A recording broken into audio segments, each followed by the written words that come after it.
अगर आपने green garden channel को सब्सक्राइब नहीं किया तो अभी रेड कलर के बटन को दबा के सब्सक्राइब कर लें और बेल आइकन को ज़रूर दबा दें ताकि हमारी लेटेस्ट वीडियो की अपडेट सबसे पहले आपको मिल सके। अस्सलामुअलैकुम मेरे दोस्तों, मैं हूं शहरोज़ और वेलकम करता हूं आपको ग्रीन गार्डन चैनल में। उम्मीद भी करता हूं कि आप लोग खैरियत से होंगे और बाहर के सीज़न का खूब इंजॉय कर रहे होंगे और अपने प्लांट की खूब अच्छे से केयर भी कर रहे होंगे। आज की इस वीडियो में मैं बात करूंगा पेटूनिया पर। पेटूनिया बहुत ही खूबसूरत फ्लावरिंग प्लांट है। पेटूनिया के बहुत डिफरेंट कलर होते हैं जो देखने पर बहुत खूबसूरत लगते हैं। पेटूनिया में दो वैरायटीज़ होती हैं, एक विंटर सीज़न का ये सिंगल पेटूनिया, एक डबल पेटूनिया होता है जिसको हम गर्मियों में ग्रो करते हैं।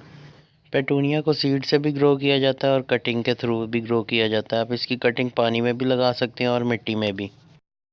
कर लेते हैं इसके फर्टिलाइज़र पर। आप इसको कौन सा फर्टिलाइज़र दे सकते हैं जिससे इस पर ज़्यादा फूल आएँ।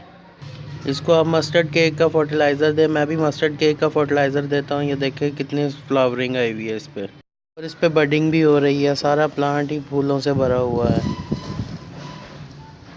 ये देखें, जब फूल खिल जाए तो उसके बाद आप इसको यहाँ से पिंच कर दें।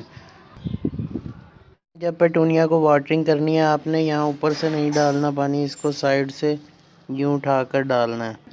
अगर आपके पेटूनिया पर फ्लावरिंग नहीं हो रही तो इसका मतलब है आपने उसको नाइट्रोजन वाला फर्टिलाइज़र ज़्यादा दिया है।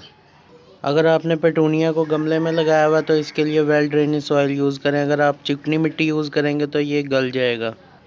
मस्टर्ड केक का फर्टिलाइज़र आप हर 10 दिन के बाद ऑफ़र करें तो ये फ्लावरिंग बहुत अच्छी हो करेगा। इसको सेव करना चाहते हैं अगर आप गर्मियों के सीज़न में तो इसको शेडी एरिया प्रोवाइड करें। होप कि आपको अच्छे से समझ लग गई होगी। अब मैं चलता हूँ, मिलते हैं किसी नेक्स्ट वीडियो में और नए टॉपिक के साथ। अल्लाह हाफिज़।